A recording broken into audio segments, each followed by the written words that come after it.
Hello, Takes a minute world. to go live here anyway. Okay, we have started streaming.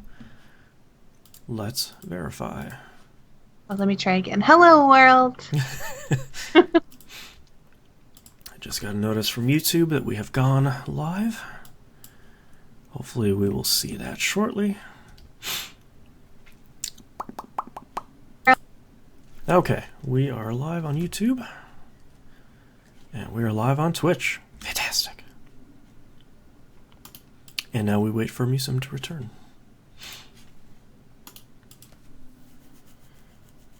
Oh boy.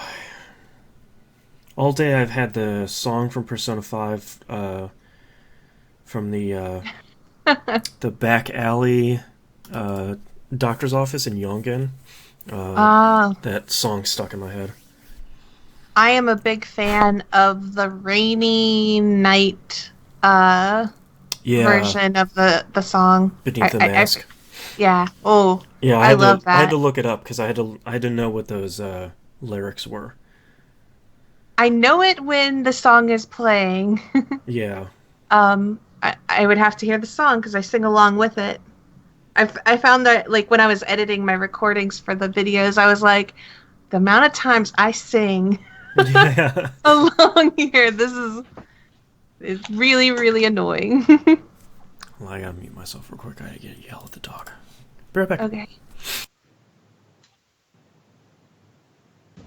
Hello, world. Okay. All right, dog yelled at. I am back. She can't eat grass. She knows that. Man, Twitch is changing their interface a lot lately. It's driving me crazy. You Every know time I what? go on there.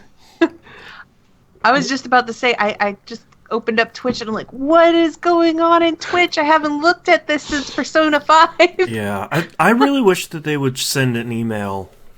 If you have an account on there, I really wish they would send you an email and just be like, here's a brand new look. Or if they did, then it got caught in my spam filter. Yeah, that was, and I wish they would just pick a corner where they want the login button to go. Like, that would be Yes. real nice. Like the upper right where everyone's is. Okay, we don't have any emails or tweets. Let me fire up Discord. I don't think we have any questions in there. Give it a couple minutes for peeps to join in. Oh my god. Discord, leave me alone. Okay, looks like we're good. I'm really hoping we don't have a super long episode this week, or this month, because the baby is super angry because she's teething. Oh, man. Yeah. I think it would be hard to talk about anything to begin with, so it'd have to be, like, on vague. Yeah, we can definitely talk about it. It's been out for, what is it, 3 weeks now? A month? It came out, like, right after we recorded the last episode, so we can talk about probably, like, the first 2 dungeons, I'm thinking. Alright. I have a lot to say about hard mode on those 2 dungeons. Oh, I bet.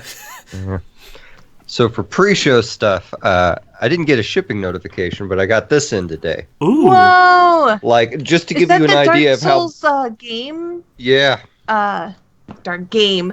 Board game. Yes, it is gargantuan. Like, yeah, man. it probably just makes me look like a midget or something on here, which... I'm not a tall man, but... I am so fascinated by the crazy board games that are coming out nowadays, and it makes me wish that I had, like, That's awesome. friends around me who could appreciate such a thing. Yeah. Because that looks amazing, by the way. I saw someone on YouTube, like, break down the whole entire content and how it's played. Oh, excuse me. And I haven't got I literally got this in this afternoon and opened it and realized there was no way I was going to learn the game before then, but... Like, here are all the boss creatures. Oh, wow. Yeah, they're really well made. I am totally going to break one of these. It's going to suck. No, you're Hopefully going not to right take now. care of it. Like, they're a little flexible, but I don't have enough friends that play these board games either, like I used to. And I keep hoping they'll come back, but they have kids, so they probably won't come back. Yeah, you get like one good session in. Yeah, especially for something like this that's probably like a 2 to 4 hour like gameplay time thing, you know? Yeah. But I don't know. It's I'm having a hard time saying no to a lot of these Kickstarters, and the worst part about these board game Kickstarters for me is like I don't like video game ones. I research the hell out of. I'm like, okay, what company did this person used to work with, and what games were they involved with, and do they have any? What is this, Dennis Dyack? No, I don't trust that guy with money. Right. But like board games, I'm just like, wow, that looks like a cool figurine. Here, have a bunch of money that I may or may not necessarily have. Right. So I'm just not making. I've ordered a lot of board games. Dang, what was the name of this? There's a board game that I saw somebody talk about, and I was like, I haven't even played that game. It was like a 2-3-year-old game, and it was like a survival sort of game, and it's more one of those board games where it's like everyone versus the board, and less like competition wise, everybody against each other. Because it was like, how do I even describe it? You're trying to make like a bunker out of this destroyed place you're living in, and you have to like do like manage resources and stuff, and like you would have things like random encounters with like raiders coming to attack your bunkered base, or like rats eating your food or whatever. You had to go out and scavenge food and stuff, and like feed the people that are inside your little bunker. That sounds pretty cool. That sounds like that Fallout phone game. It was like the Fallout phone game, except it was like more grungy sort of thing, more like an actual post-apocalyptic sort of like Mad Max sort of world. Like right. It was more like that, but it did. I looked at it and I was like, this is like Fallout Shelter. Like someone just like got really into Fallout Shelter and made it like more detailed. And you had like characters, and you had to sometimes sacrifice like sanity points or something like that, and like by doing things, or they'd get tired and you had to feed them and get them water, and you had to kind of divide like the water and food amongst the characters, and then depending on their stats, when they were like asked to do something, you had to kind of like, it was really intense. And I was like, this is an amazing board game. I wish I had friends to sit with me and play this board game, because that would be so much fun. Yeah. And you had to like accumulate weapons and stuff to like keep the raiders away, and that sounds cool. Yeah. It sounded amazing, but I was like, this board game, that is something I never could have imagined back in my Monopoly days. Well, and it's also weird how like I'm noticing a lot of normal people playing like hardcore board games like as time goes on, or at least a lot of board games I would consider a little bit more hardcore, like what's that game about the world getting infected and you trying to control it? I can't remember the name of it. I know so little about board games.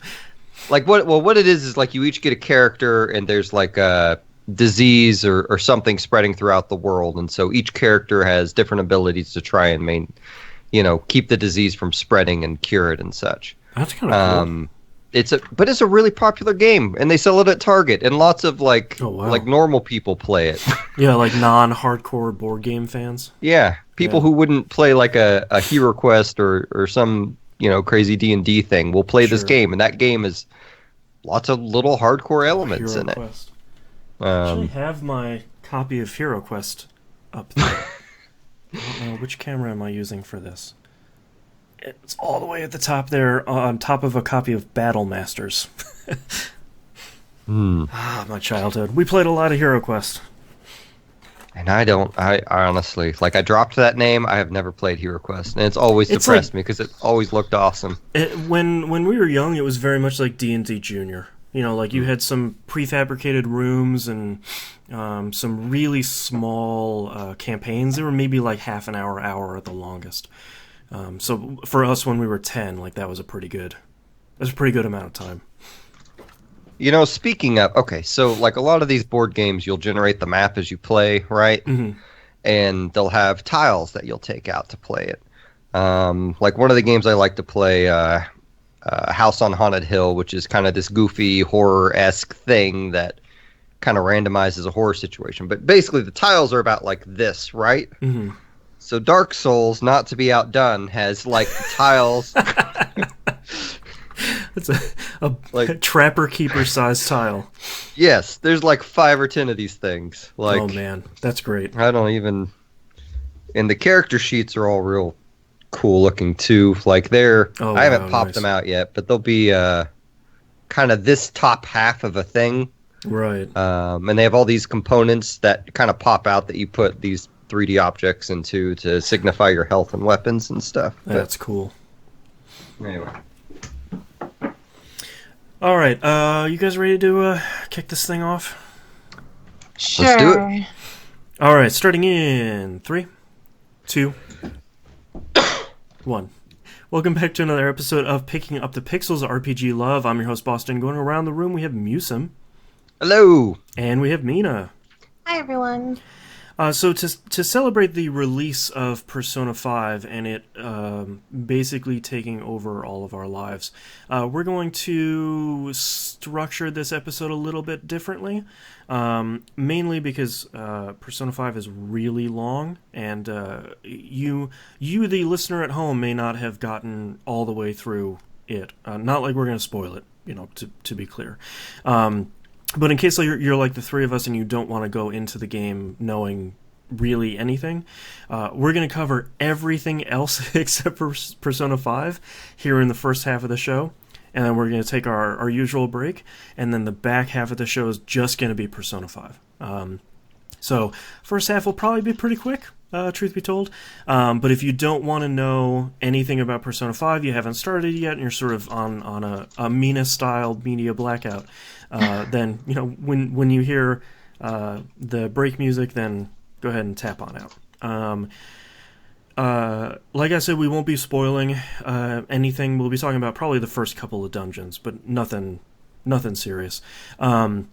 We probably will try to do a spoiler cast at some point, but that won't be part of this at all. So, with all that out of the way, Musim, what have you been playing this past month that's not Persona 5? Okay. All I've been playing is Fire Emblem Heroes, aside from that. I was telling you guys before the cast, I tried Cosmic Star Heroine and quickly realized I did not have the attention span for it while playing Persona 5. So that half an intro I saw looked like it might be good. I have no idea. That game looks super cool in like it might have come out on the Genesis way. Yeah. Well, evidently they have like lots of little tribute things into it. Like I was watching, I think it was Giant Bomb's Quick Look, where they went to a fair that looked like it was the Millennial Fair from Chrono Trigger. Nice. But So I did play a little bit of Cosmic Star Heroine, and it's basically, I mean, from what I've played, it reminds me a lot of Chrono Trigger's battle style, cool. modernized, I guess. Like if a modern Chrono Trigger was coming out. Right. That's what I got the feeling of. Well, we'll check back in with that next month. Hopefully I'll have played it and I just don't stop playing games for a month after beating Persona 5. Yeah, just take a knee and take a breather. Yeah. So Fire Emblem Heroes had the update that added 4 Path of Radiance and Radiant Dawn characters into it, including Ike, Soren, Titania, and Mist. I think her name's Mist.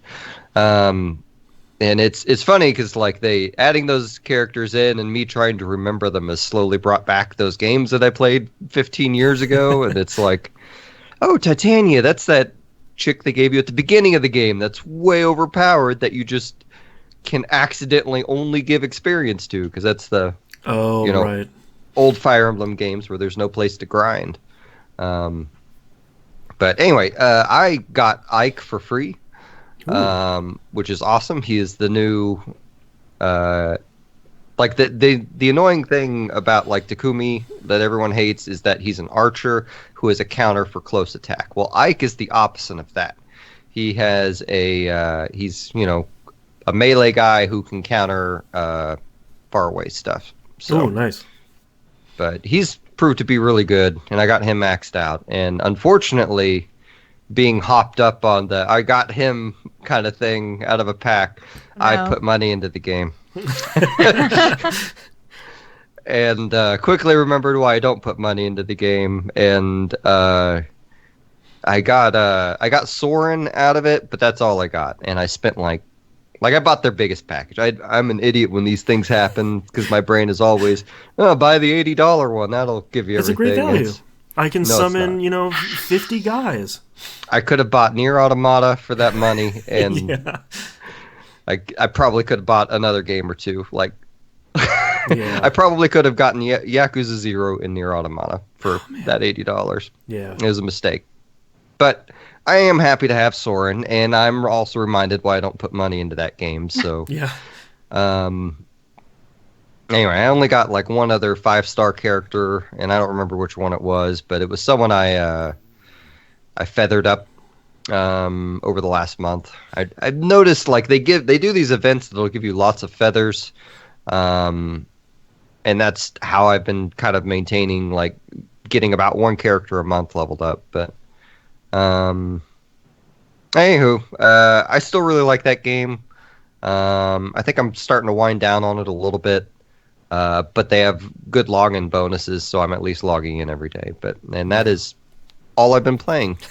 All right, Mina, how about you? I played a little bit of Cosmic Star Heroine, but not enough to say anything. Like I got out of the there's they throw you right into basically like the game with like a fight going on, and you really get into like the battling and stuff, and they do a cute little credit sort of stuff at the beginning of the game. So it's just like throwing you in the middle of like action and combat instead of like an intense story dump at the start. And then you arrive at what I'm going to assume is either the hub or your first hub or whatever, where you have NPCs loitering around and you talk to people, and you're supposed to go out on another mission, and that's where I stopped playing. So there's not that much I can say about it other than from what I played, I was like, I get like this feeling of Chrono Trigger. Like immediately I have like the Chrono Trigger sort of feelings with some stuff that's, unique to the game itself, but it felt very much like this is something that Boston would like. Yeah. And I was like, and the other thing I got was there's a lot of story and stuff that it's clearly going to ask me to remember and pay attention to, and I don't have the attention span to focus on this game and another game at the same time. So that's all I play. Okay, well, How I about played you? the intro of Nier Automata. I got jealous of Knobs, my co-host on TVGP, randomly picking it up and playing it. I was like, well, man, he can't play it before I do. And I forgot that I have Persona 5. I think Nier Automata's intro is really creative because I think one of the hard parts about the previous Nier game was understanding that it looks like a traditional JRPG, but when you're fighting enemies and you're fighting bosses, it's really like a third-person hack-and-slash bullet hell shooter. And I think the way they introduced that in the previous Nier was not good. The original dungeon was boring, and it didn't make a lot of sense. And I think Square Enix was really smart this time because they looked at the previous Nier game and they said, well, a lot of people love the story and a lot of people love the music and the world building we have. All that stuff was great, but the gameplay wasn't. So who should we call to help us? And the answer they came up with was Platinum, which is exactly who you want to make a third-person action game with. The very first thing you play in that game, the intro is only about an hour long, and I haven't played past that, so I don't know anything else from Adam in that game. The very first thing you play in that game is you play it as a bullet hell shmup. Like, it does not have you playing as a character, it has you playing as an actual ship, and you're, top down, scrolling towards the screen, ships are swimming in at you like a shmup. I think that's a really, really smart way of introducing it, because as soon as you land out of that ship, you have to fight a boss, and it presents itself the same way that section just did. And I think that's a really, really smart way of doing it, and it makes that intro make a lot more sense, and it made that hour really, really fun as that whole thing escalates. So I know just playing an hour, I haven't even scratched the surface, but immediately it's way more attractive and way more interesting than the previous Nier was, just because I think they do a much better job of introducing you to how to play that game in general. But that's all I played other than Persona 5. So let's move on to RPG releases for May 2017. The Legend of Heroes Trails in the Sky the 3rd is out on PC now. It came out on the 3rd. I have been meaning to go back and play the first two because they're supposed to be really great, and I haven't. And I feel badly. Oh, go ahead. I was just saying, I have one or two of them on PSP, and I've never played them. Mm-hmm. I don't even know if I know where my PSP is. I'm sorry. I'm just going to keep talking when you want to talk to me now. That's fine. I have the first one on Steam, I think, is where I have it. And from what I've heard, it does a really good job at world building, or it's a really good the games carry over, I'm guessing, from one to the next in a very short time span, and not huge. And the type of story it tells, if I remember correctly, and hopefully I'm talking about the right game, is basically like the dawn of a new sort of era arriving on an era that's reaching the end of its prime, and the clashing of technology arriving and changing the entire world at large. So yeah, I get the impression what you said, Mina, about it carrying over between games. And I think there's stuff. I think there are bonuses when you carry over your save file from one game to another. So I'd recommend, if somebody's interested in it, just pick up the Steam one, because this one isn't coming out on PSP here. Because I think one came out on PSP and you can play it on Vita, and I think the second one is the case. But all three of them are on Steam now, so that's probably the place you want to pick it up anyway. Because as much as it would be good to play on Vita, since it's an RPG, you're not going to get all three parts. So, next game is Fire Emblem Heroes Shadows of Valentia comes out on the 3DS on the 19th. I don't know much about this, but everyone seems to be pretty excited because it's another Fire Emblem game. So I don't know if that's the core of the excitement or not. But that's probably going to be a pretty good game. Could be, because Fire Emblem games are pretty great overall.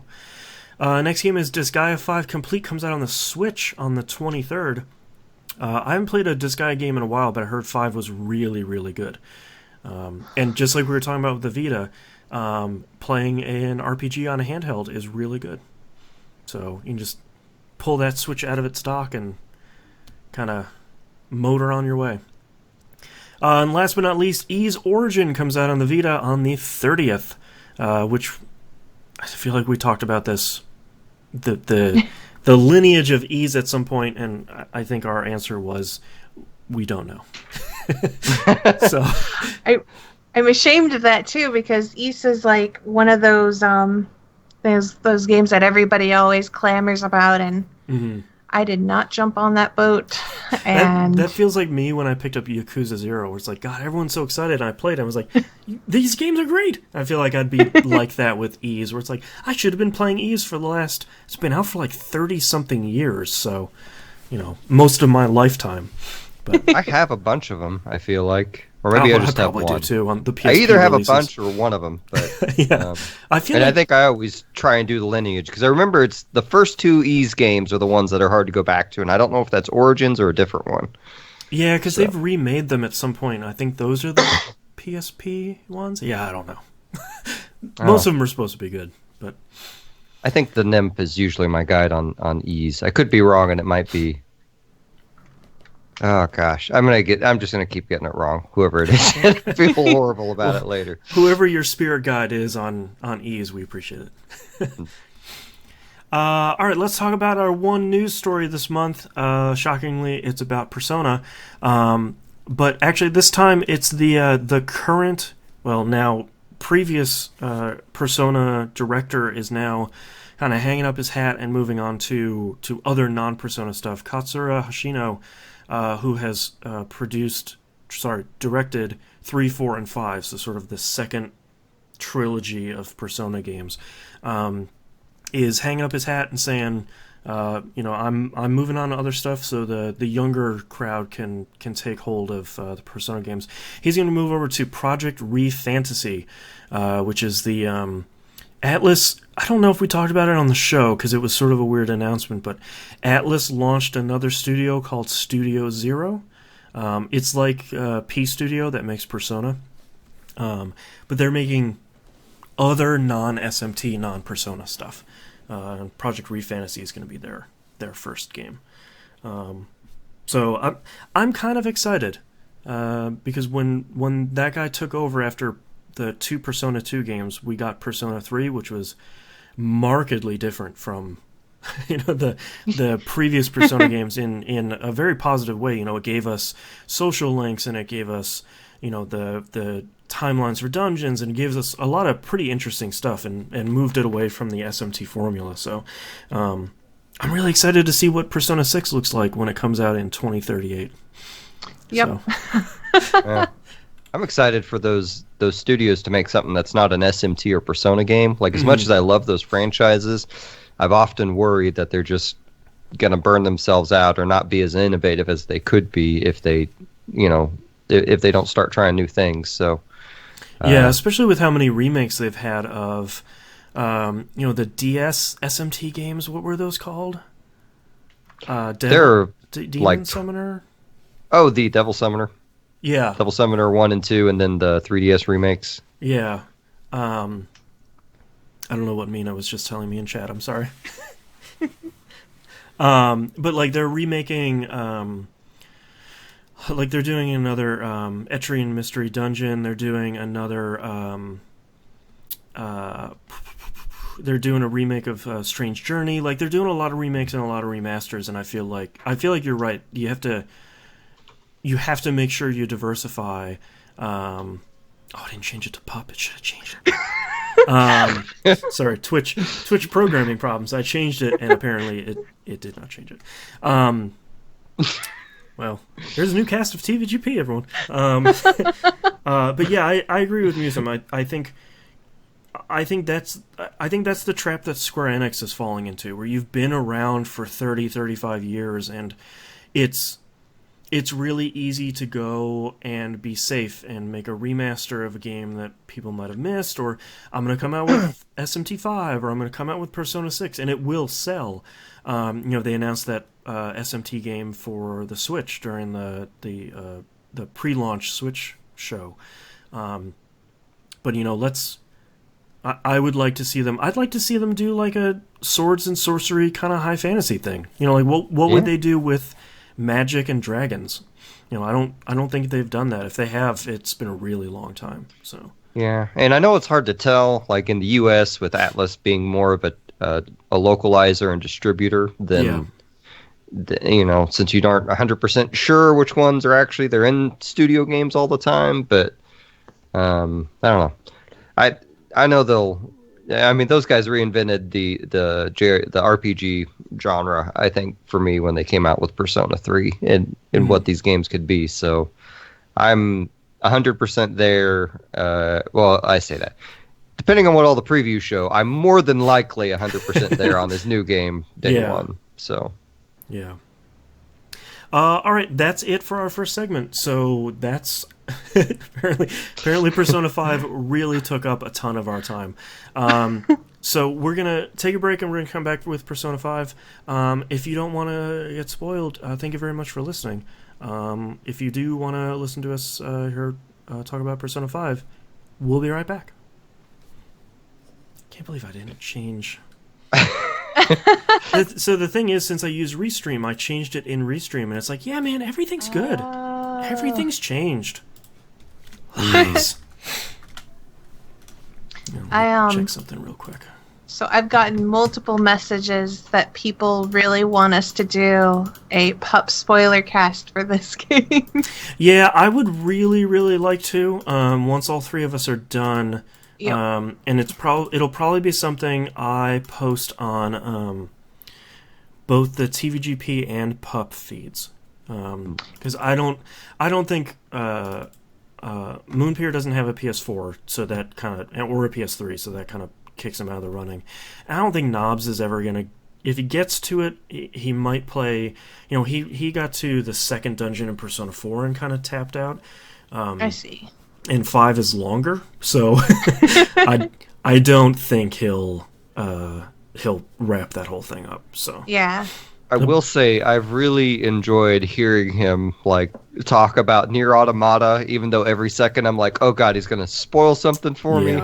But at the same time, it seems like a game that's like, at least I just don't think of him playing the weird Japanese stuff very often. No, like he said that it was a coin toss between Nier Automata and Neo, and I was like, "Who are you?" Like, what did you do with Knobs? He sent me a text the other day. Just out of the blue, he says, "I don't know if I'll be able to contain myself. Short version, I'm really pissed at Nier." And I was just like, okay, so I sent like, is it with mechanics or the story? I'm about to wrap up Persona 5, so don't spoil Nier. And he said, well, it tricked me into doing something with no reward and no way to undo it. And I was like, well, did you get an ending? And he goes, maybe one, maybe another. I don't know. I'm done. I was like, okay. The thing I've heard about Nier's endings is they get more and more depressing as the game goes on. So I feel like he might have gotten... There's 5 endings, so it's A through E. And then there's like 21 other endings that are all bad endings when you die. Nier is written by Yoko Taro, right? Yeah, so it's super depressing. Like, okay. Yeah, you already know what you're getting into, because it's a Yoko Taro game. But I feel like he might have gotten like the second to last ending that's a real gut punch, and didn't go back to see the game resolve itself, or he just got the real ending and it's just way more of a bummer than I thought.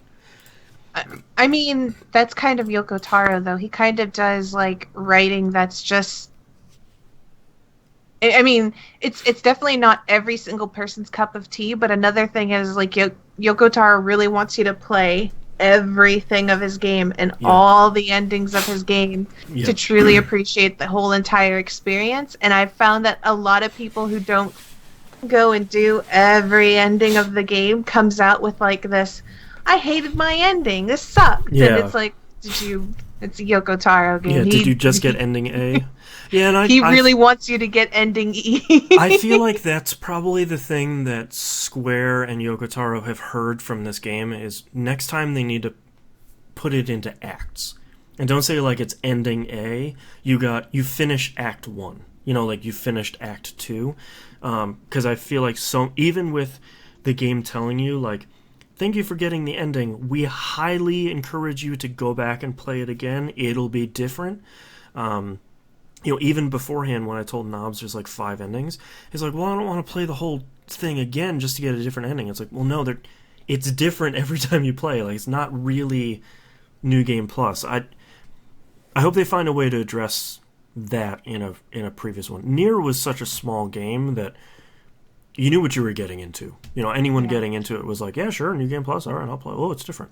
But Nier Automata sold. I mean, it's already sold 1 million copies. It's on its way to selling 2 million, which is crazy. So, I feel like you guys are going to shoot me down before I even finish the question, but I'm going to ask it anyway. Okay, so no.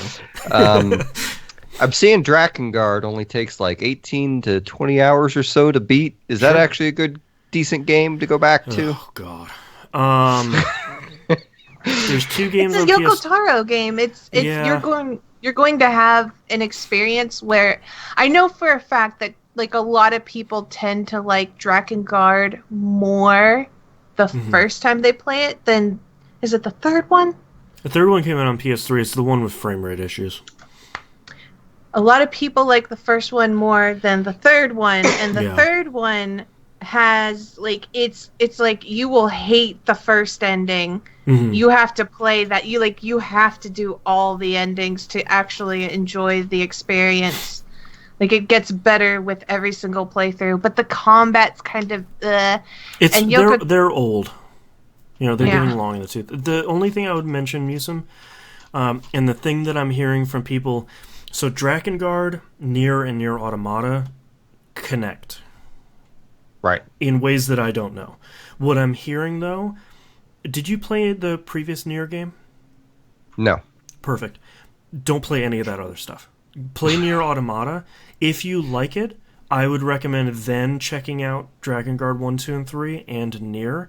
From what Yoko Taro has said, is if you haven't played any of that stuff yet, play Nier Automata first and sort of get that out of the way, and then all the other stuff will kind of wrap into itself as you go and you play through that stuff. Okay. You guys have done this podcast for me a long time. Yeah. I will go back and play these old games if I'm really interested. So. Yeah. But again, PS2. I'm trying to think if I have my PS2 even hooked up at the moment. Yeah, that's the hard part. Like, I have Drakengard 3 and I never made it to it, and I played Nier a little bit and I liked it, but going back to some of that stuff, especially going back to PS2, it's sort of... I mean, at that point, you almost want to watch like a commentary-free Let's Play, just so you don't have to play a PS2 game nowadays. Well, and like the first Nier, like even when I think about going back and playing these, like 3 Drakengards, like they all look like they're 20 to 30 hours or something like that to get most of it. But then like the first Nier, I mean, that's a 100-hour game, isn't it? It's not that. Let's look on how long to beat. It's not that bad. Main plus extra is 35. Okay. Completionist is 70, but I don't... what does that mean for Nier? Hold on, let's look at what people are saying for a completionist. Yeah, they don't really say. But the thing I recommend about the first Nier is play it along with the guide for 100% of it, because it's the easiest way to get through the whole thing, and if you don't know this beforehand, I will spoil it for you. When you finish the last ending in Nier, it deletes your save file. So, oh, geez, that's right. You have said that. Yeah, so like, it's not a thing that you really want to gotcha screw around with. And a lot of guides out there are really good. So yeah, each Drakengard, how long to beat says each Drakengard is like 20 to 25 hours. Yeah, they're not that long from what I remember. It's just that like you want to get all the endings to actually get a whole idea of the game. Yeah. Gotcha. Okay, well, I'll, maybe the popularity of Nier will make all those other games re-release digitally or something, or... I'd love that. Yoko Taro just said the other day, he's like, look, if you want to throw money at me, I'll remake Nier. It's like, it would be great, because Nier apparently is fantastic. It's just, it came out at the wrong time. It got that one really bad review from... Joystick or Kotaku, whoever refused to finish it. Well, the thing is like most reviewers don't want to play it multiple times over and over and over again. So a lot of his games just always seem to review very poorly. Yeah, it's like I played 20 hours and I got an ending and it was confusing and it was awful. I don't understand. Yeah. Yeah, I don't. It was Joystick. I remember that review because it was Justin McElroy. That was it. Yeah, he couldn't figure out the fishing quest you got and. Yeah, he kind of just posted that video and then called it. Yeah, but that was unfortunate. I heard it seems like it seems like all the reviewers are pretty bad about reviewing anything that's more than 20 hours long. But Yeah, and there aren't enough Philip Kohlers out there, you know? yeah, exactly. Yeah.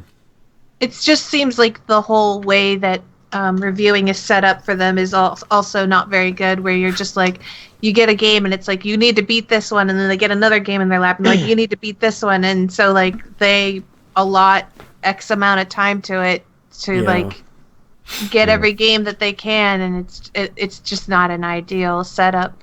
Well, that's what Atlas did right with Persona 5. They sent it out months ago to reviewers. So like it wasn't finished, but you know, they said, you know, it's significantly long, so we're going to give you guys a couple of months to knock it out.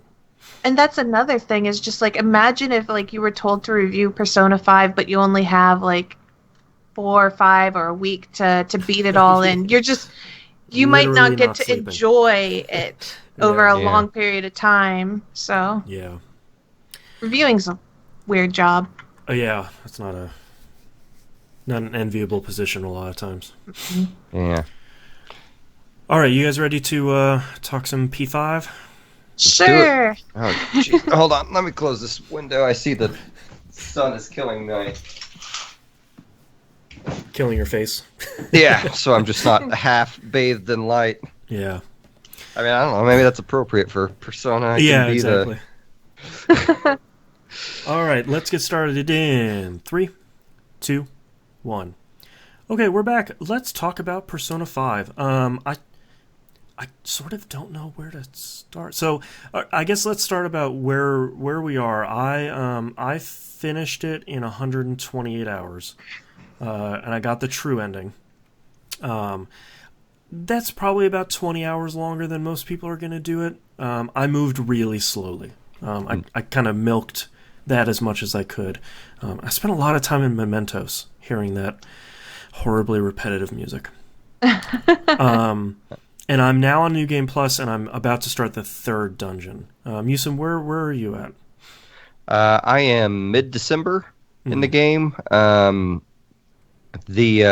spent, according to my save file, I am also at approximately 120 hours, but I am fairly certain at least 20 of that is pause time. Right.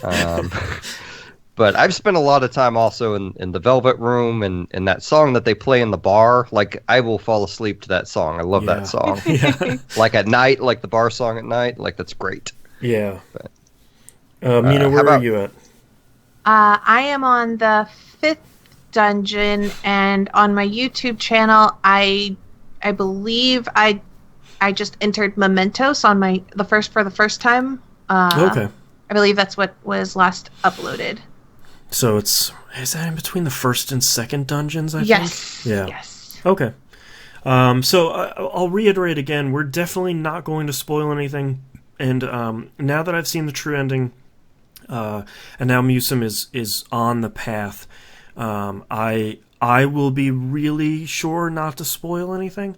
But I think the thing that I liked the most, and maybe hated the most about Persona 5, is sort of the storytelling they have, the conceit they have, which is you're at some point in the future talking to that prosecutor, and you're retelling the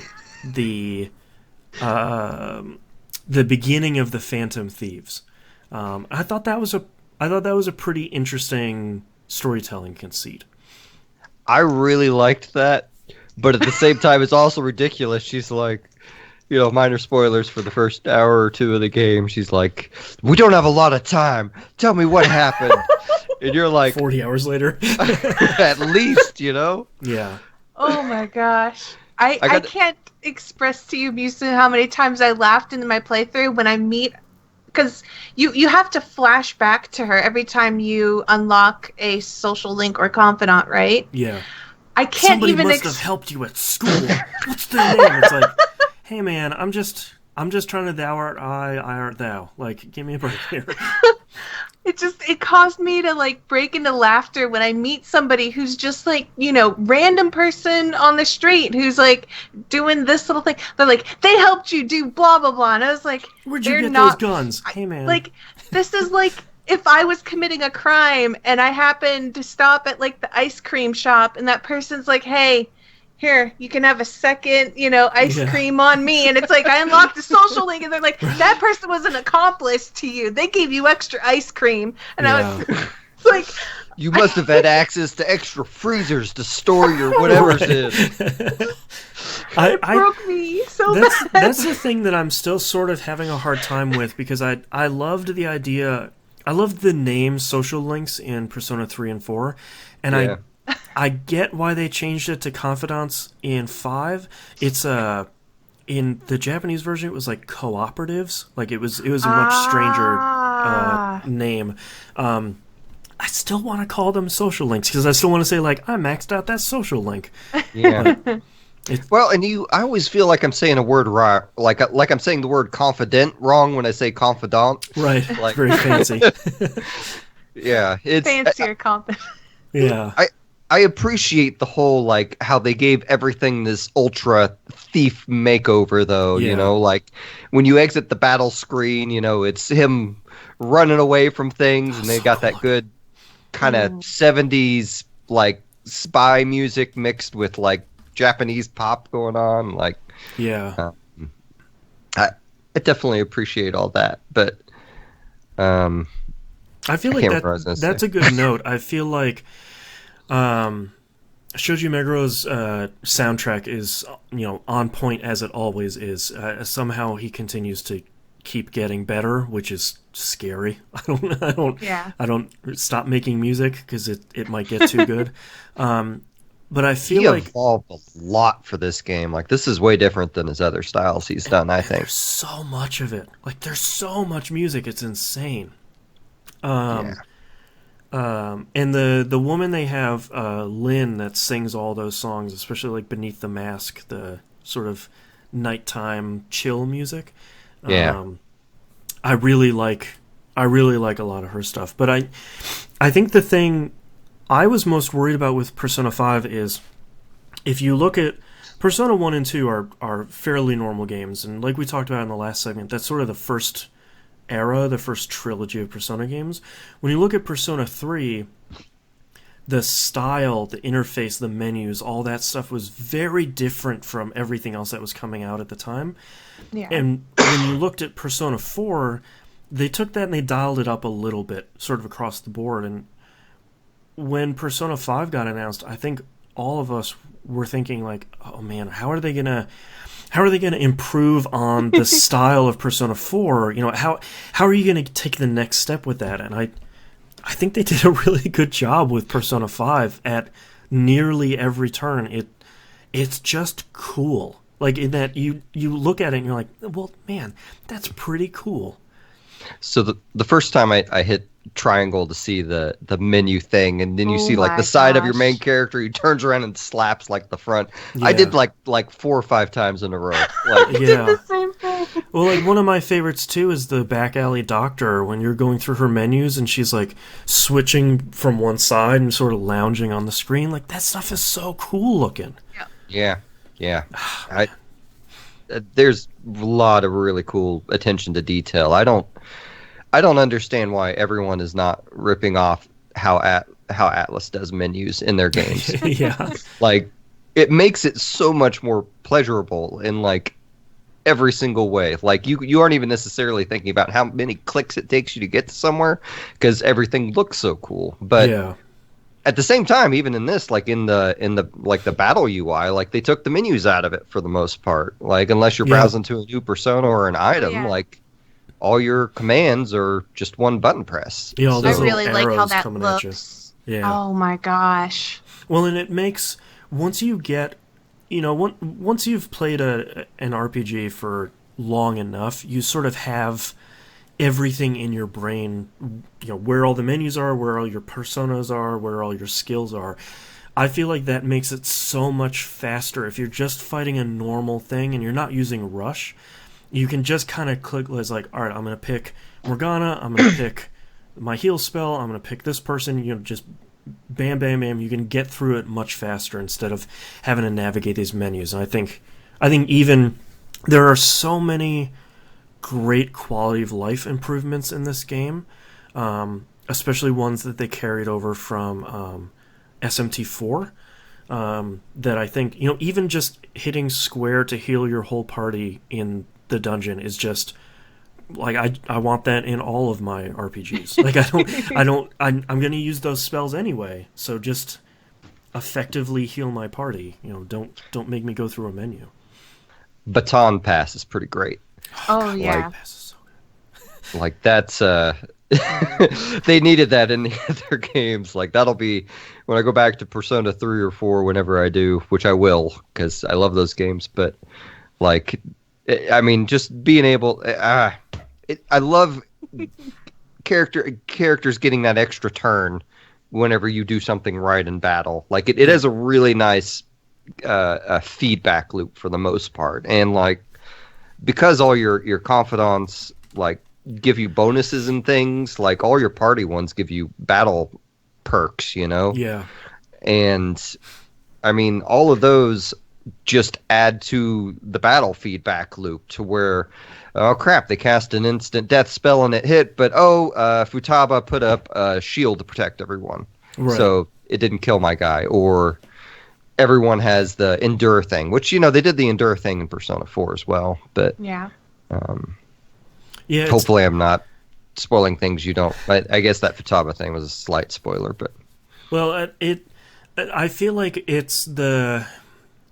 I'm surprised that they found a way to extend. SMT4 did something sort of similar when you took over when you took advantage of a weakness. You had a chance of someone else having another turn. What's so powerful about Baton Pass is I love that you're able to say, all right, 2 people are weak to ice. I'm going to hit both of them. One of them's weak to wind, so I'm going to Baton Pass over to Morgana. So he'll be able to hit, someone with wind, but Morgana's going to be even stronger now because you did a Baton Pass to him. So I've had battles where I've done 5 or 6 Baton Passes, and by the time you're done with that, you have normal spells that are hitting for like 700. It never stops feeling great, like hearing that high five and just, Ryuji always doing like the fist pump is like, yeah. It's always so good, and I feel like that Baton Pass is one of the things that reminds me why I love Atlas games, because they didn't just make Persona 4 Part 2. They looked at Persona and they said, how can we expand and extend these systems we've created to make them easier to play and more fun and more powerful? It's so good. I forgot what I was going to say now. So who are you guys romancing in the game? Is that something we can talk about, or is that too spoilery? Do you want to use code names for all of the characters? Sure. Like we can use their code names instead of their names, and I don't think that's a spoiler because they don't announce that until after they join. Yeah, I totally do that. I did on my first playthrough. I'm a one woman man sort of guy, so I did Panther. There's a scene very late in the game that changes apparently if you have more than one girlfriend. So in my New Game Plus, I'm gonna try and get all of them, mostly because I want to see all of their storylines. Because I finished Panther, I finished Becky, I finished Skull, and I finished Mona's. And I didn't finish any of the rest of them, and I mostly want to see, because most of the romance endings, Panther's romance was really good, and the non-romance endings for the other ones were really good, but I sort of want to see the whole option for it, and I think that could be kind of... I think that scene will be funnier if you have more than one girlfriend. Yeah. So... Well, have you picked anyone out yet, Mina? I'm going for Panther because I immediately gravitated towards just Panther. She's so cool. She is cool. I'm a horrible person. If you listen to the carousel, you'll know why I chose who I chose. So I will try and say this as best I can. The interviewer in the game, I thought she was really rude. So when Mm. I found out Queen was a certain character, I was like, I am going to romance her entirely because I don't like you. Sweet revenge. Oh Um, man. Unfortunately, there's been no payback for doing that. Nope, no. So I've heard her the culmination of her confidant is really good though, and I yeah. got her to like rank 3, so I'm not really sure, but I like her a lot more as a character going through her confident ranks, which I did not like. Like, because your first impressions of Queen are not good. Like, Oh, you are, not at all. you got a good 20, 40 hours of just like, quit being so nosy. well, Quiet, Kanji, you're too I- loud. one of my favorite parts of that game though is Queen hiding in whatever area you're in behind like a little magazine. I don't know if you Oh, caught any of that yeah. stuff where she's just like, no, I'm just standing here on Central Street. I don't know. What do you? Oh, you're here too. Crazy. Hi. So that was really like I didn't realize that that was a thing until at that point. But there are other characters, like characters that wander around, and you can bump into them, and they will say things to you. Mm-hmm. She's not the only one. And I was so on my second or third go around on my replays, I bumped into the volleyball coach, and he just hassled me in the hallway for a Yeah. long time, and I was like, "What? What? Well, you're just No hanging out way. here, man. Being rude. I Yeah. don't. Yeah, there's one screen with that guy where, like, every day that you walk onto that screen, he will walk up to you and pick on you. Yeah. Like, and I gotta, and I guess this is a different sidetrack avenue, but I really felt he was way worse and more evil of a character than, like, the first 3 or 4 palaces, Well, like, easily. that's one thing that I was really surprised about. I think when you look at Persona 3, that overall was a fairly dark game. That was more on the SMT spectrum than maybe something like Persona 4 was. Persona 4 went pretty dark. I mean, there's a lot of murder, so it was fairly dark, but I feel like Persona 5 starts out both guns blazing, and it's like, hey, life sucks, and you're gonna get... There's some bad stuff happening, and here's how bad this dude is. Here's a hint. He's really bad. So, I mean, they clearly gave you plenty of reasons to go resolve that case, but man, that really went some places real early on. That I was surprised about. Yeah. So I don't know if it's a spoiler because I finally caught on to something about the palaces after I think it was the 4th one that clued me in that there was something going on about the nature of each palace and what they are, and I don't want to. God, I don't want to spoil it, but there's a pattern. Like you go into this palace, and the palace leader has this particular attribute or weakness or something. I'm not going to directly point out, and then you arrive to the second palace, and it's like this is what this palace's flaw leader is or whatever, and you go down each one. I only realized by the 4th one because the 4th one felt so different that I figured out, oh, your trait, without spoiling it, is blah, so this is why each palace had a theme going with it. I didn't realize that there was a theme until the 4th one, is what I'm saying. Right. Yeah. I don't know if you know what I'm about. I'm trying not to spoil it because I thought it was fascinating when I arrived at that one, so... Yeah, I think that's the one thing that Persona 5 does really well with each one of the palaces is when you looked at Persona 3, it's just Tartarus, and it was sort of like, Yeah. these floors are purple, great.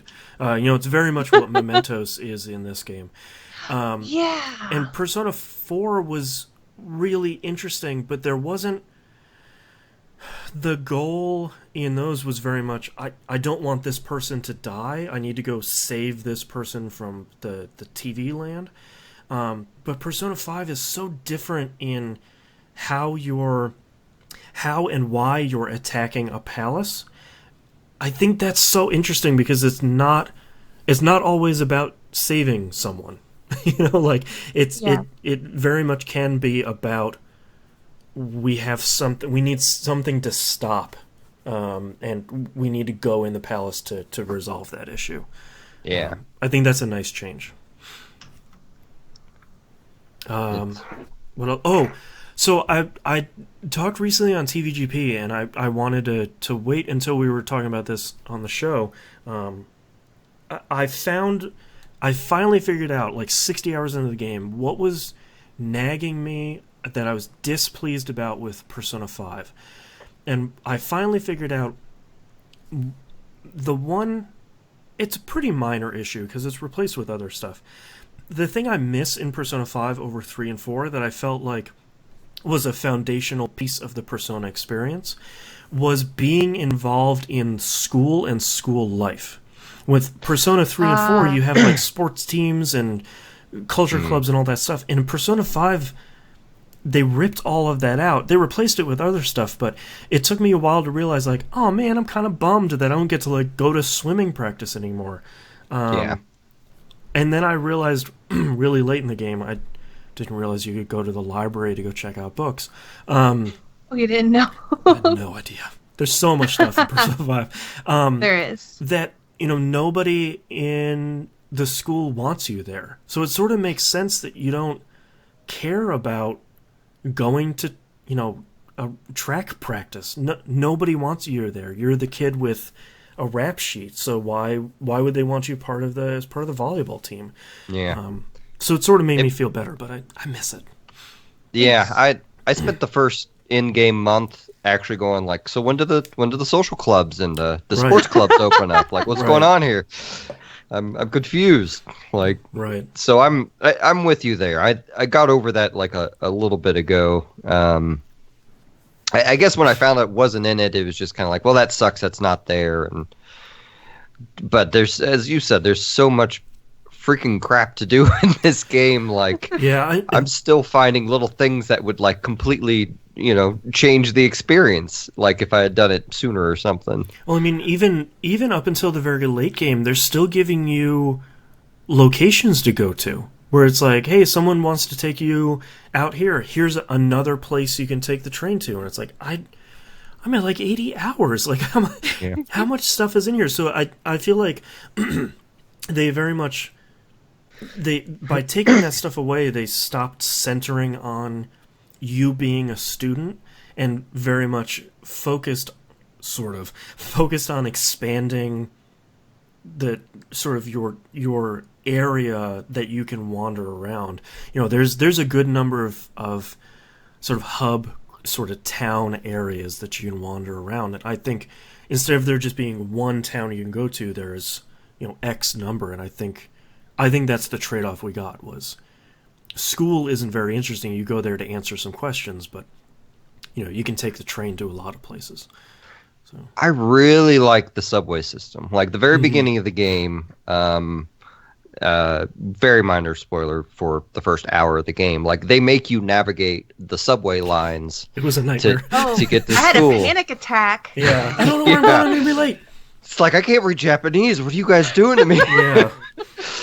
And it's slowly, okay, wait, it's the yellow line, I walk this way, I walk this, and you're going to take you're going to screw me anyway on this, but yeah, exactly. like I thought it was a really cool, like it's the most, in terms of, like until you start teleporting everywhere via the square button or R1 or whatever it is, I felt like it was the most immersive, like in terms of being in a World Persona game they'd come out with yet, and I was... Like they need that teleport stuff in there, but I wish they could have balanced it even like a little bit more to make me walk around more, because I still feel like there's stuff I'm missing because I'm just constantly teleporting from screen and section to section, and they did such a good job at filling the place with people. Like it's very clear to me that like this and Tokyo Mirage Sessions were made at the same time, because they have a lot of the same elements. Like they still have that Shibuya, the central square in there. It's just instead of a bunch of colorful non-people you can talk to, like, because in Tokyo Mirage Sessions, all the filler people are all like bright pastel pink and blue or something. Yeah, and they're like like that. just silhouettes. Yeah. Yeah. And like when you change screens in that game too, it does the same thing as Persona 5 does, where you have a bunch of silhouettes walking back and forth. That's such a cool effect. I never get sick of that.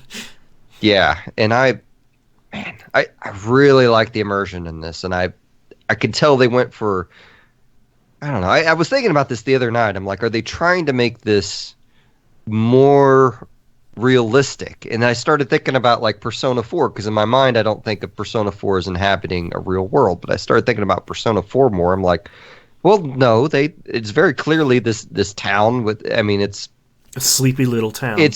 It's not as outlandish as I was previously thinking. They just somehow made Persona 5 almost feel more grounded to me, and I can't quite pinpoint why that is, but you definitely get a feeling of like the city sort of living aspect of it, because you get like all these train stations and everything's really like just so much going on. And even though those NPCs are kind of faceless or whatever, you get this feeling of like this is a lived in, lots of people moving around, bustling, everything. And of course they couldn't possibly give each one of these NPCs a unique face or whatever. Right. But it's just sort of like you wouldn't pay attention to a lot of these people that are just like shoving past you, getting on and off the train and just moving around you. Well, I think it helps too with the chatter speech bubbles that pop up a lot, where you're just walking through town and someone's like, "Hey, I'm going to go to my job. This sort of sucks." And it's like, the Phantom Thieves kind of stink. And, it's that sort of stuff. And Musin brought up a really good point, because I was thinking about that the other day too when I finished Persona 5. I was trying to rank it in my mind between 3, 4, and 5. And 3 was very much, you have the building you live in and you have school, and that's kind of it. You maybe have like one other location. And I feel like starting with 4 felt very much like you were in a city. It was very much like a sleepy backwoods.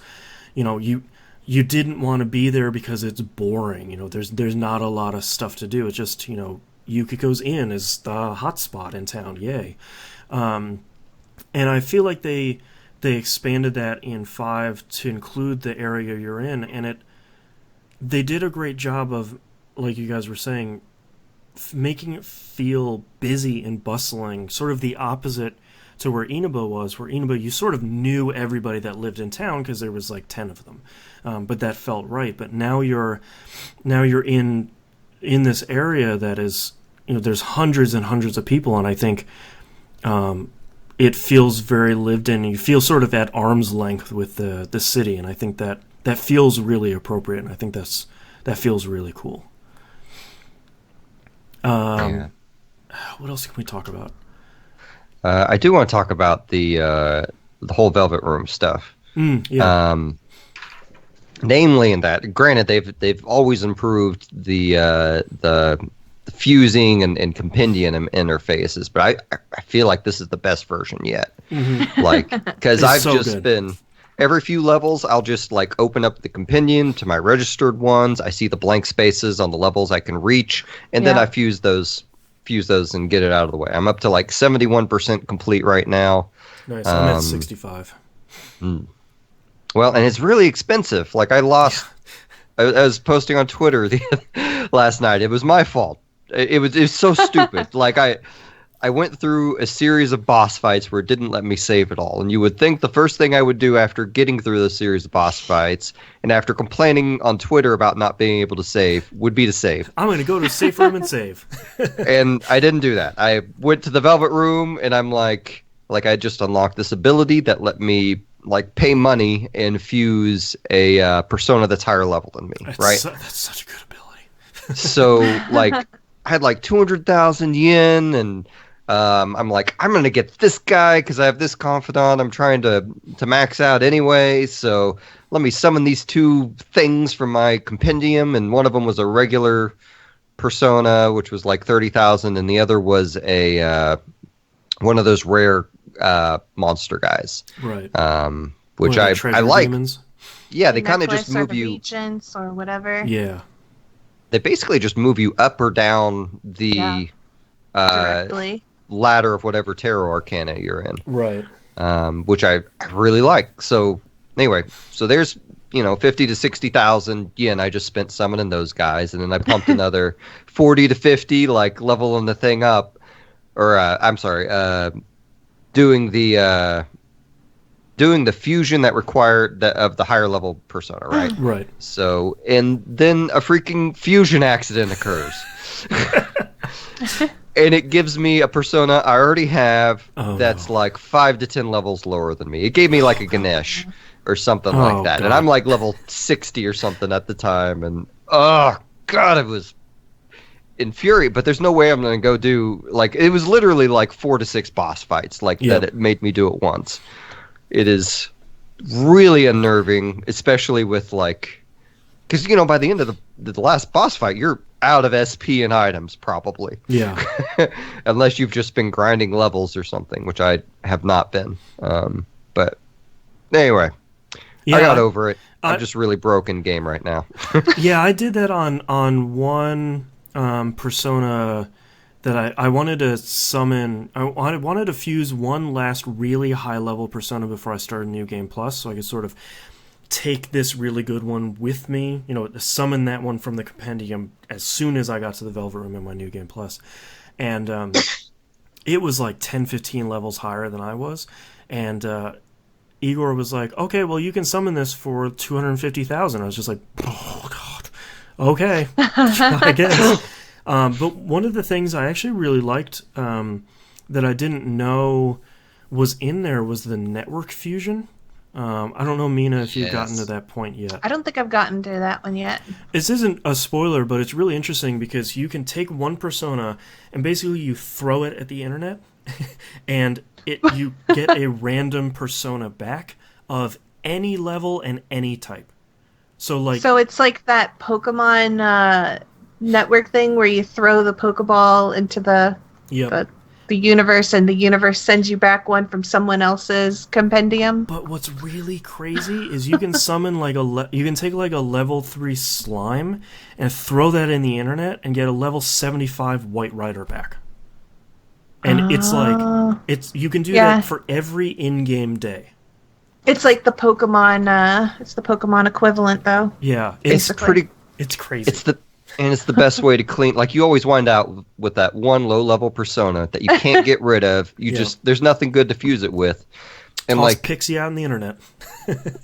Like, I haven't taken down my percentages, but I can tell you the amount I've gotten that are higher level than me that I don't have are vastly outnumber I already have that one. And so far with me, it's always given me one near my level, at least. Yeah. But usually above it. But the other thing I really, really, really like about the Compendium is you can lock entries on your registries. Mm-hmm. That's my favorite thing of all. I am never going to do those Velvet Room requests again because I've already made them and locked them. That's exactly what I did. Yep. Me too. High five. That's the first thing I did. I was like, I've got the persona that has the ability. Lock it. I will never, ever, ever cover that up. Yep. Ever. Yep. Musum, did you do all 10 ranks of the Velvet Room one? I did. Man, I always hate that social link in all of these games, and I really hate it in this one too. Because like once you start getting to rank 7, it's sort of like, wait, you want what with the what? And it's like, wait, I don't even have the thing that fuses into a thing to fuse the thing. Like, I need to go 3 or 4 generations back, and it's like, okay, well, I'm going to be hearing the Velvet Room song for about the next 4 hours, so let's start pulling out Persona and fusing them. You see, and it makes me wonder if you were kind of using everything available to you, because, like, almost none of them were difficult for me. Like, there was one I got stuck on for a couple in-game days, but then I got a Persona that I used another function of the Velvet Room to turn them into a skill card. Right. And that skill card was it was the high counter one. Oh, right. And once I did that, I just tacked it on to the persona I needed it on. And then you also have the option of strengthening a persona, which on the internet it says they can inherit skills from them, but I have not experienced that. Yeah, I've never had that one time I've done that. But Yeah, Mina put the Persona 5 calculator. I also use the neoseeker.net has a really good Persona 5 guide where it's you get the persona's name and then you get the two or three things you can use to fuse into that persona. You can click on those ones, so it's like, oh well, I don't even have that one. My main problem in my first playthrough with demon fusing was I wasn't doing it enough because I was getting enough personas through. I thought I was getting enough personas through the palaces and mementos because I was sort of keeping up with both. When a new area opened up in mementos, I would dive all the way down until I hit a roadblock. So I sort of felt like I was doing the right thing until I started with that confidant. It's like, I don't have half of these things. Crap.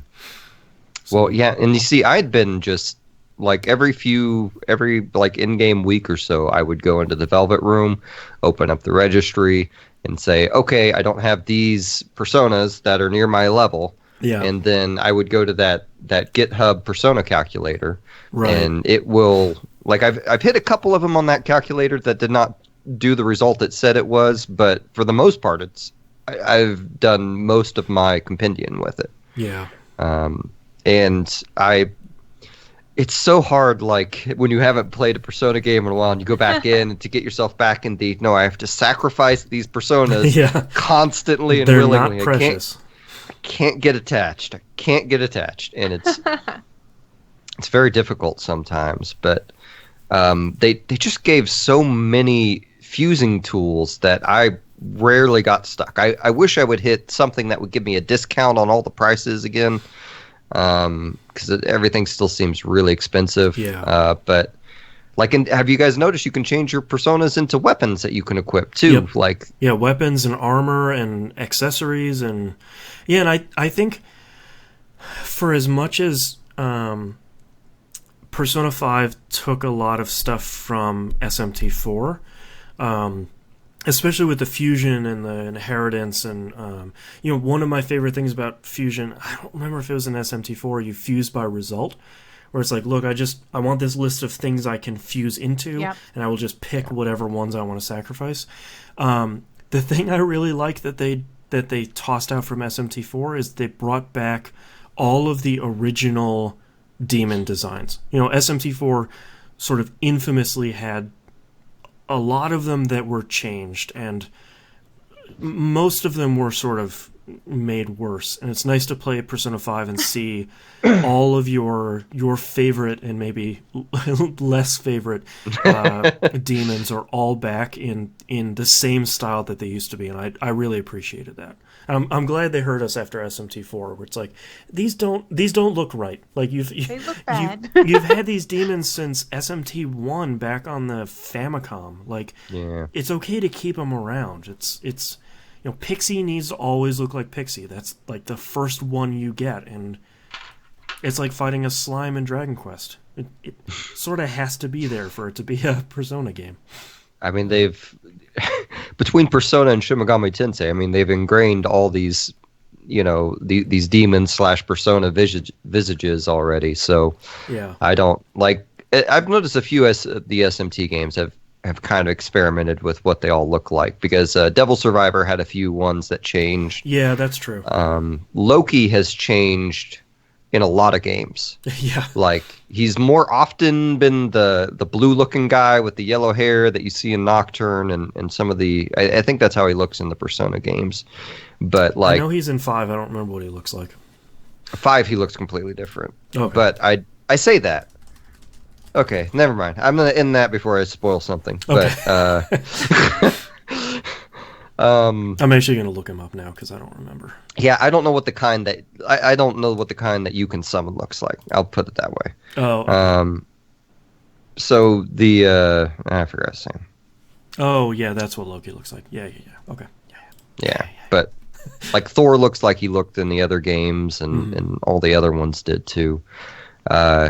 King Frost is surprisingly high level. He's like level 60 or 61. He's usually like a level 20 something. King Frost killed me so many times. I swear. He was the worst run-in. You have that to look forward to, Mina. He has no weaknesses. Is the problem. I swear to God, King Frost. So, what difficulty did you guys play on? I played Your on first normal play- and struggled through. I struggled through a lot of the ending of that game. Okay, what about you, Misam, on normal? Yeah, I'm on normal too, and it is especially this last dungeon I went through. Like it was freaking hard. Yeah, So I definitely don't want to I'm spoil. happy to hear about that. First of all, Well, I don't want to spoil the. Musum and I talked about it before the show. I would not want to play it. I'm considering turning the difficulty down for that dungeon in my second playthrough.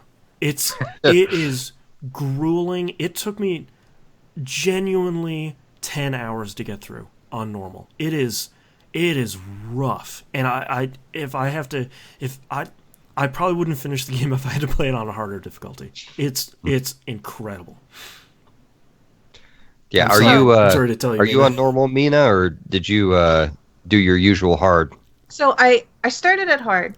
I got to the first boss, and I was able to beat the first boss after a couple of trial and error. A lot of it is for anybody who wants advice on how to do hard mode on Persona games. Number one, you need to get stat reducing abilities pronto. Yeah.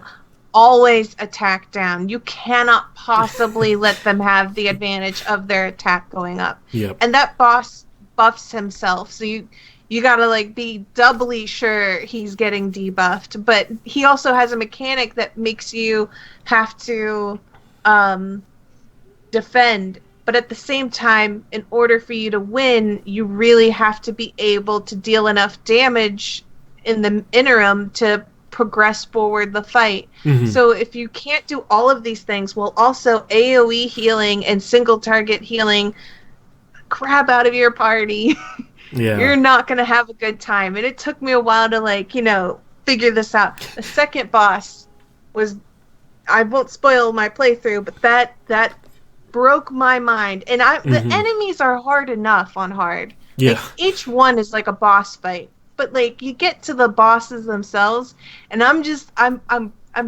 my knees going, please, this is so mean. This is so cruel.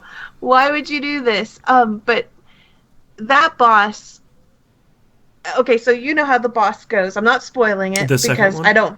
Yeah, the second one. Yeah. I don't want to spoil the people who watch my playthrough either. But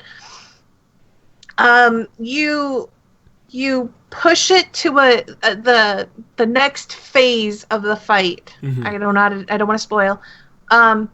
I did all that I could during the second phase before it went to the phase after that, and the amount of damage I did total in that phase was 1/10 of that. That was the same for me when I fought that boss too, and I was like, "Oh, I'm gonna do so much damage." I didn't do anything. What is happening? Oh my god! I was like, no. This is no. I can't do no. I will have to grind so much in order to win that fight because that was like round 14 or 15 to get to that stage, and I was like, I can't sustain this. Like, you can't multiply this into a number that's going to end very well for me. Yeah.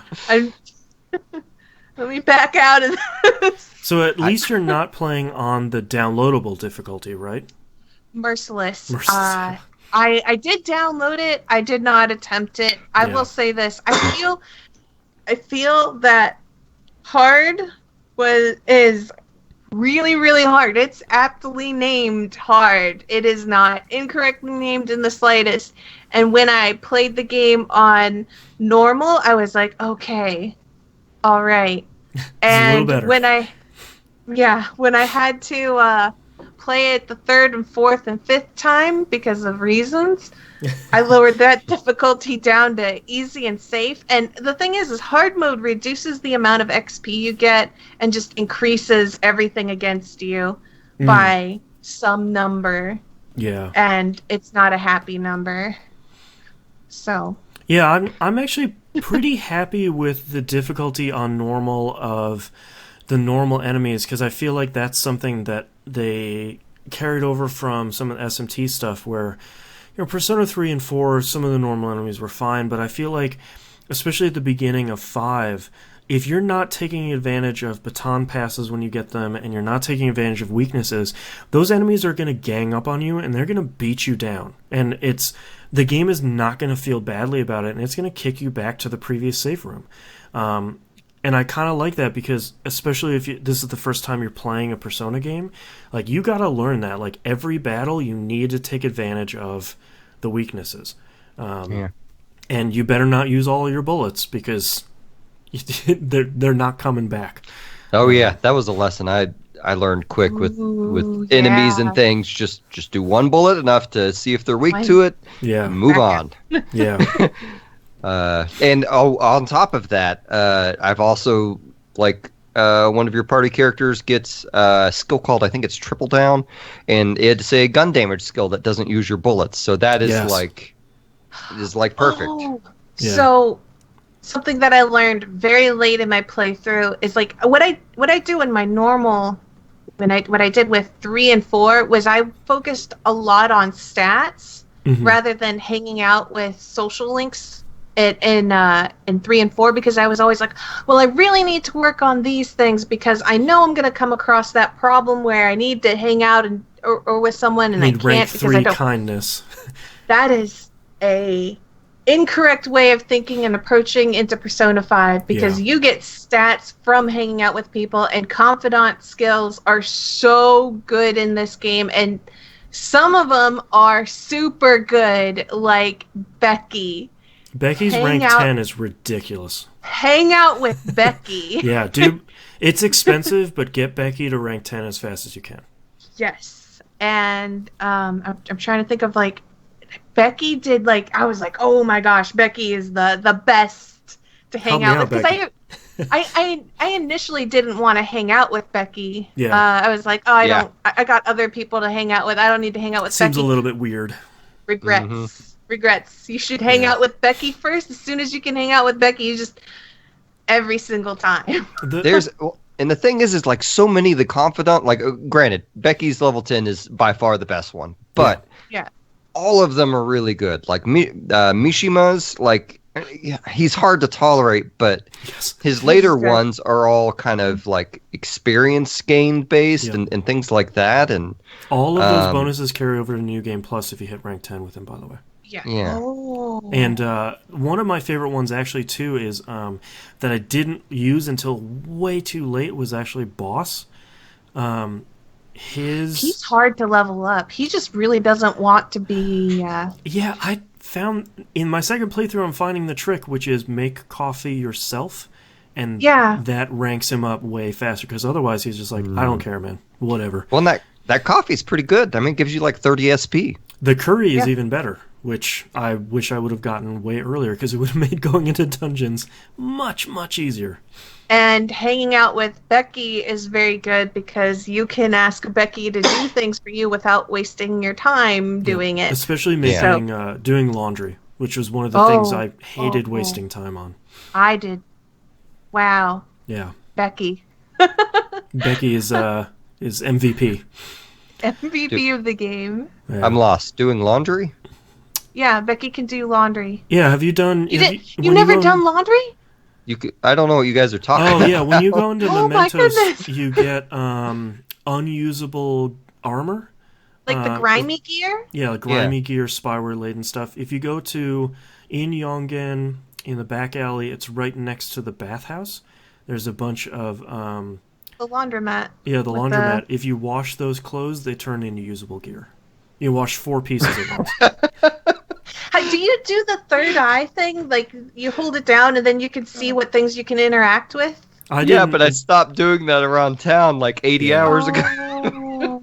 Yeah, you can have Becky wash 4 pieces of that gear, and it's a randomized gear depending on what kind of gear, etc., etc. Yeah, I think I just recently sold all that stuff too, because I needed money because of my fusion accident I mentioned. Yeah. Well, second playthrough. Yeah, that's you're at the point where it won't matter anymore, but yeah. In my defense, there's tons of stuff in this game. Oh, like, yeah.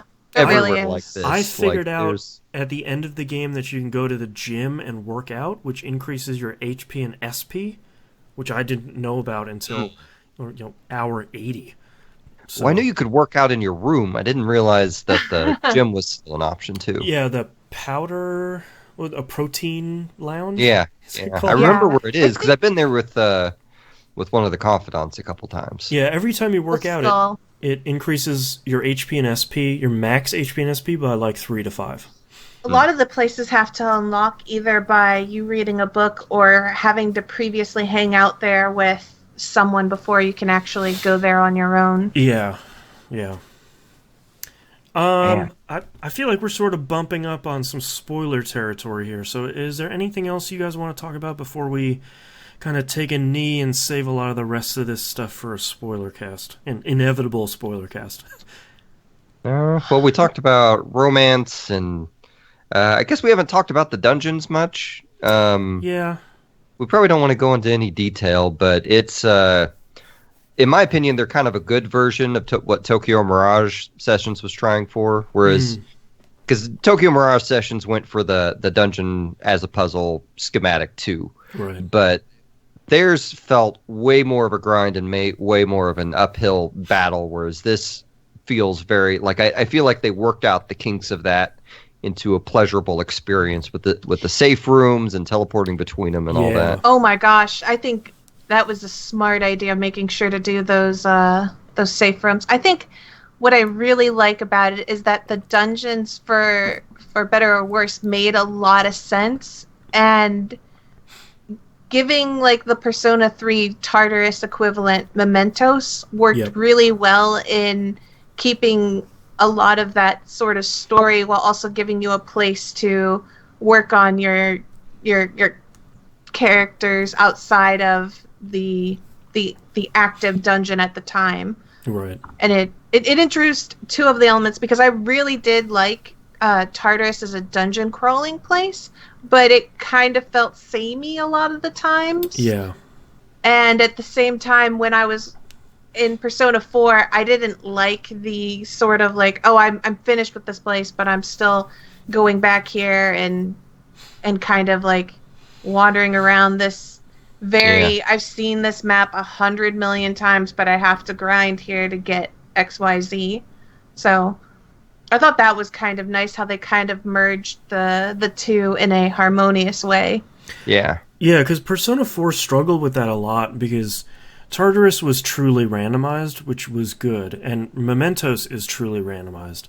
But Persona 4 was sort of stuck in between, where it's like, well, you have to have these levels that are set. You know, like this dungeon might be 9 floors. You have to have these floors that are set because story things or boss things happen here. But in between, they're randomized, so you never really... The puzzle was just, how can I get through while not fighting as many enemies?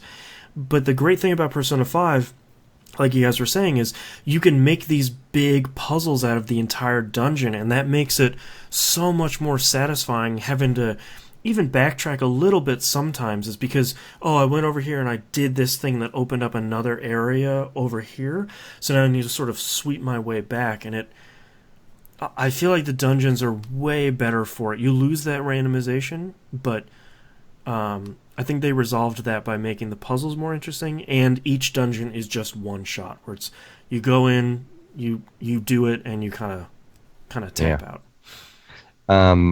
On the so I really liked a lot of the puzzle solving, but I will criticize it for this, in that there are moments in several dungeons where you're like, I obviously need to go here, and the game's like, well, that's a thing you might be able to do this with, but we have no reason to do that with, because you have to go to this point and talk to this person, or go find this locked door. Those are the ones that really frustrate me. Yeah.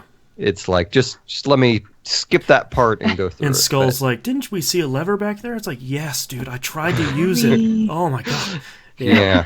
Yeah, that's some of the JRPG trappings it still has that, it's still a victim to, but I feel like they're making progress, which is good. And the recaps in the safe rooms that you can do, because anytime you enter a safe room, you can walk up to the table in it and say, have a meeting. Yeah. And then they'll say how far they think you are through the dungeon, which all of them except for the fourth dungeon I found to be fairly accurate. But I also kind of stopped using them after the fourth dungeon, Yeah. so I don't. Fourth dungeon, I was in there for a couple hours, and they're like, I don't know, man, we're about 30%. And I was like, I'm gonna die. This is the worst. This is taking me forever. Well, the fourth dungeon had, like, I feel like the most of what I was just talking about. Yeah. Like, come on, there's a beam of light hitting that wall. It obviously needs to go through. Yeah. Oh, yeah, that's right. Yeah. I somehow put that out of my memory. It's because I've been editing too much of, like, Castle 1 and 2, so I haven't remembered all the difficulties of 4 yet. Yeah. And it's, 4 I just think was not their best design in the game by any means. I think that was probably their worst design. Yeah. I think I found that they kind of lied too, because I was like, I have to be at 50% by now. Come on, guys, we cannot be not at 50% by now. Yeah, and then like the next floor is the treasure, and it's like, wait, what? We just we were definitely at like 75%. Yeah. You were lying to me. Yeah. Yeah, but I don't know. I think we covered most of what I wanted to cover. Yeah, I don't want to talk too much more about it on my end because I'm worried about accidentally spoiling stuff. Yeah, so. That's fair. All right. Well, thank you very much for listening to our Persona 5 talk. I'm once all three of us finish it. I think we're gonna definitely try and schedule a spoiler cast because I would very much like to talk to someone about Persona 5. Nobody else is playing it, and I have finished it, and I need to talk to other people about the game. So yeah, I've been amazed about how little it's come up on a lot of the podcasts I follow. Like it's kind of mind blowing in a way, but yeah, it's another for people that love Persona, it's really great, and we sort of push everything out. But for a lot of other people, it's like Yakuza 0, where it's like everybody says it's really great. It's on the pile. I'll get to it eventually. I don't know. So, and it's incredibly long, so I certainly don't fault anybody for being a little bit intimidated by it. Yeah. But yeah, we'll try and schedule it, and we'll have something up eventually in audio and video form. Go ahead, Mina. No, that thing. Oh, okay. I thought you were going to say something. All right, if you'd like to visit us, do so at pickingupthepixels.com. All of our stuff is there. Musum, where can we find you? You can get my music at musum.bandcamp.com and listen to my other podcast, The Carousel Podcast, on all the podcast services. And Mina, where can we find you? You can find me on YouTube at Mina K.O. Rocket. And you can find my other show, That Video Game Podcast, at tvgp.tv, where we talk about all of the other games, most of which I enjoy. That's all of it for this month, and our adventure continues next month. Bye. Bye. Bye. All right. That was actually not as long as I thought it was going to be. Yay. But not making sure we don't spoil. Thank you very much, everyone, for watching. Thank you to Space Muffins 63 for watching us on Beam. We usually don't have anybody watching on Beam, so I hope we see you next week. Or tomorrow for TVGP. We'll see you guys next time. Bye. Bye.